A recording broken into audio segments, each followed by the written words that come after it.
রং মাখার আগে কি ধরনের মানে প্রোটেকশন ফলো করা উচিত? তো খুব কমন আমি বলবো 2-3টে জিনিস করা যেতে পারে। একটা হচ্ছে মোটা করে ময়েশ্চারাইজার লাগিয়ে তারপরে দোল খেলতে যান। তাতে আপনার স্কিনের ওপরে একটা প্রোটেক্টিভ লেয়ার থাকবে, ওপরে রং আবির যাই লাগুক না কেন সেই লেয়ারটার উপরেই বেশিরভাগটা সেটা লাগবে। ময়শ্চারাইজার না তেল? ময়েশ্চারাইজার। তেলের ক্ষেত্রে গেলে তেল বেশিক্ষণ শরীরে থাকবে না। আর একটা সর্ষের তেল যেটা খুব কমনলি লাগানো হয়, which itself is a known irritant contact dermatitis agent. 2 নম্বর হচ্ছে যখনই আপনার খেলা শেষ হবে ইমিডিয়েটলি এসে একটা জেন্টেল ক্লিনজার দিয়ে খুব ঘষে ঘষে মুখ ধোয়া সেই জিনিসটা করবেন না।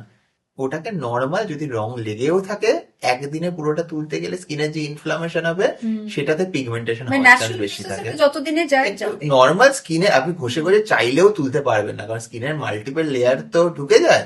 সেই লেয়ার গুলো যেরকম শেডিং হতে থাকবে সেরকম ভাবে রং চলে যেতে থাকবে। জেন্টেল ক্লিনজার করে ওপরের দিকে যে রংটা অলরেডি লেগে আছে সেটাকেই উঠিয়ে দিন, that's what you can do. খুব এক্সফোলিয়েশন এটা ওটা করে কিন্তু উল্টে হতে পারবে। চুলের জন্য সঙ্গে সঙ্গে একটা শ্যাম্পু করে সেই দিনেই একটা ভালো কন্ডিশনার ব্যবহার করে নেওয়া উচিত। আচ্ছা।